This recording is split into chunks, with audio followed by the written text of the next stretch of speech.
The Zephyrian archaeological team had been excavating the dead world of Kepler 442c for 3 solar cycles when they found the first anomaly.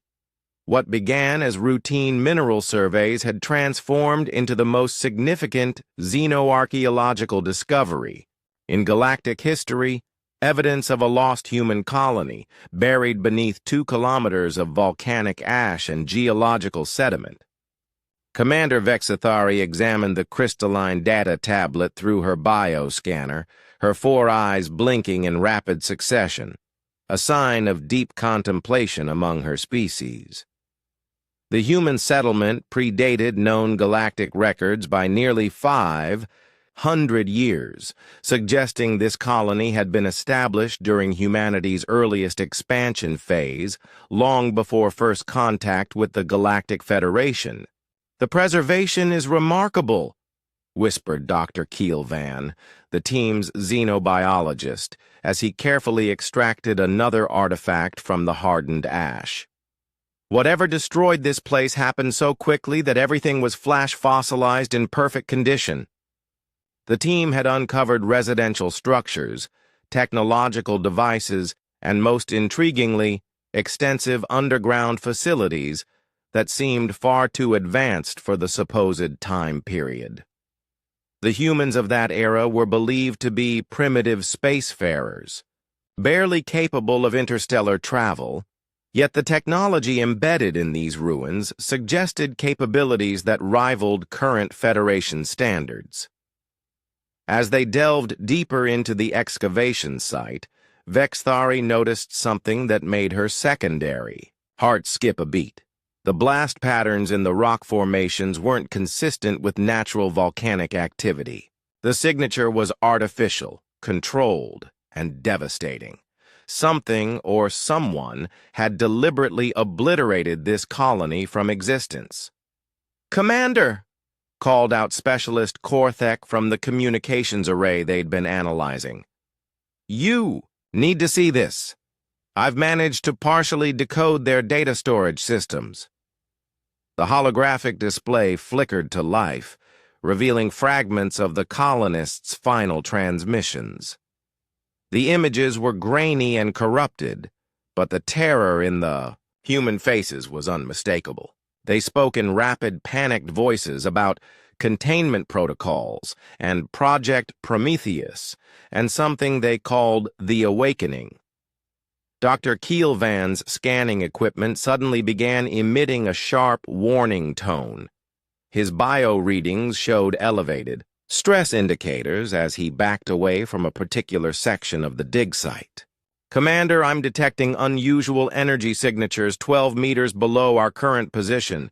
The readings are unlike anything in our databases."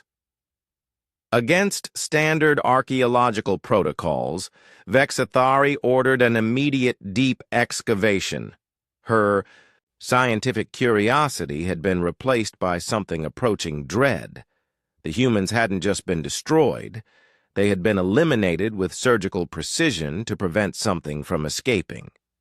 The excavation team worked through the night cycle, their plasma cutters carefully carving through the hardened sediment. As they breached the final layer, emergency lighting illuminated a vast underground complex that stretched beyond their scanner range.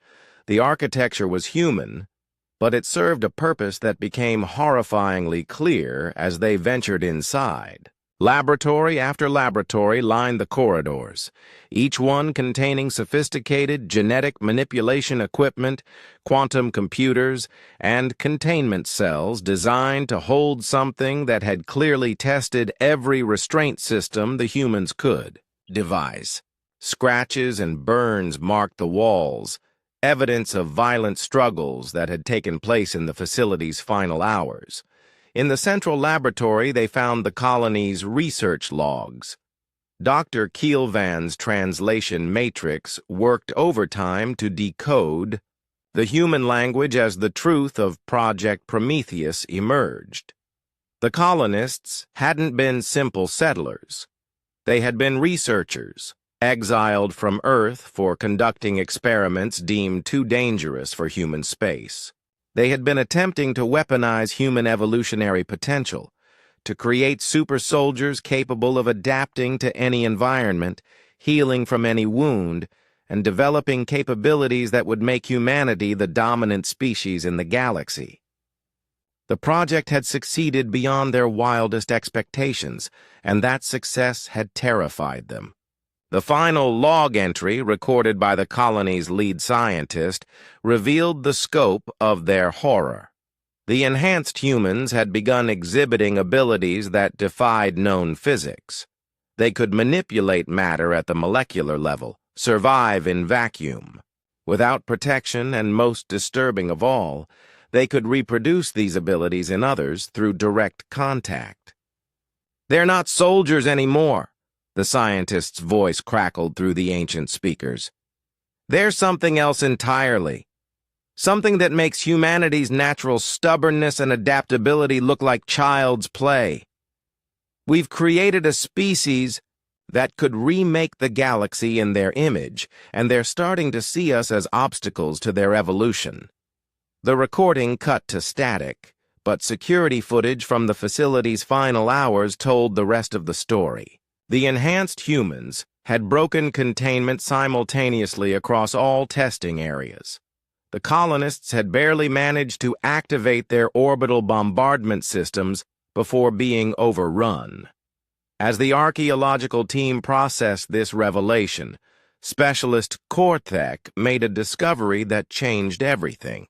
Deep in the facility's secure storage, they found cryogenic chambers. Most destroyed, but 3 still operational and occupied. The status indicators showed the occupants were alive and had been in stasis for over 500 years.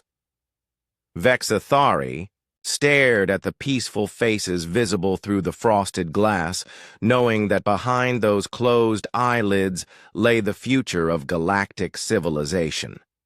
The enhanced humans represented an evolutionary leap that could either elevate all species or replace them entirely.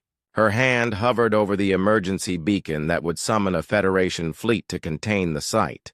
But she also knew that some discoveries once made could never be unmade.